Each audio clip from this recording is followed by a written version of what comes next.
ဇိုးဆိုတဲ့ဂုံဘုတ်ကလည်းဖြစ်ချင်တိုင်းဖြစ်လာတာပေါ့အဲ့လိုမျိုးအချိုးမပြေတောင်မကျိုးတဲ့ကောင်တွေအဲ့လိုပတ်ဝန်းကျင်ကြောင့်ဖြစ်လာဆို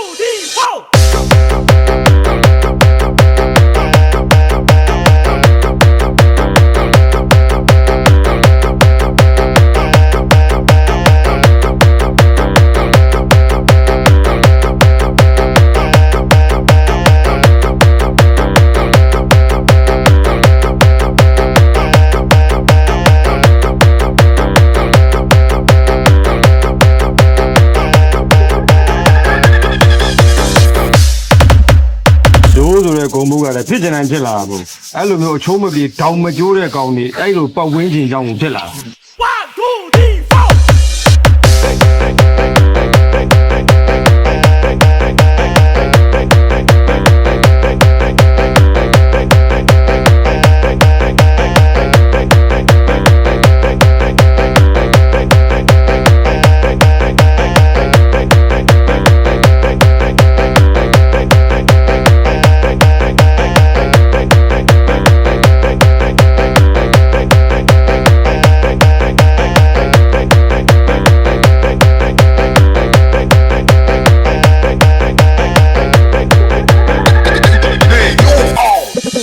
ဇိုးဆိုတဲ့ဂုံဘုတ်ကလည်းဖြစ်ချင်တိုင်းဖြစ်လာတာပေါ့အဲ့လိုမျိုးအချိုးမပြေတောင်မကျိုးတဲ့ကောင်တွေအဲ့လိုပတ်ဝန်းကျင်ကြောင့်ဖြစ်လာ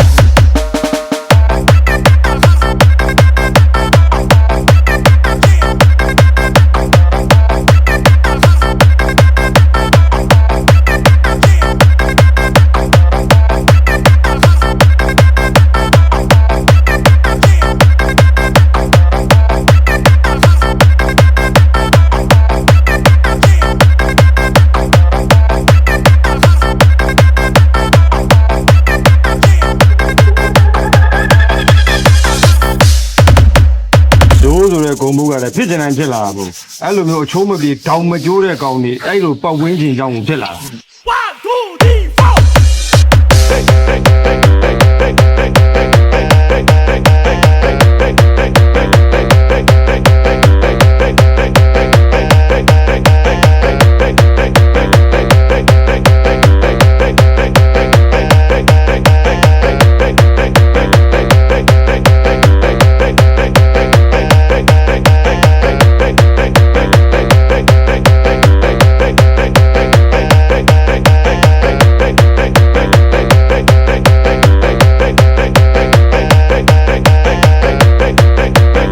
ဇိုးဆိုတဲ့ဂုံဘုတ်ကလည်းဖြစ်ချင်တိုင်းဖြစ်လာတာပေါ့အဲ့လိုမျိုးအချိုးမပြေတောင်မကျိုးတဲ့ကောင်တွေအဲ့လိုပတ်ဝန်းကျင်ကြောင့်ဖြစ်လာ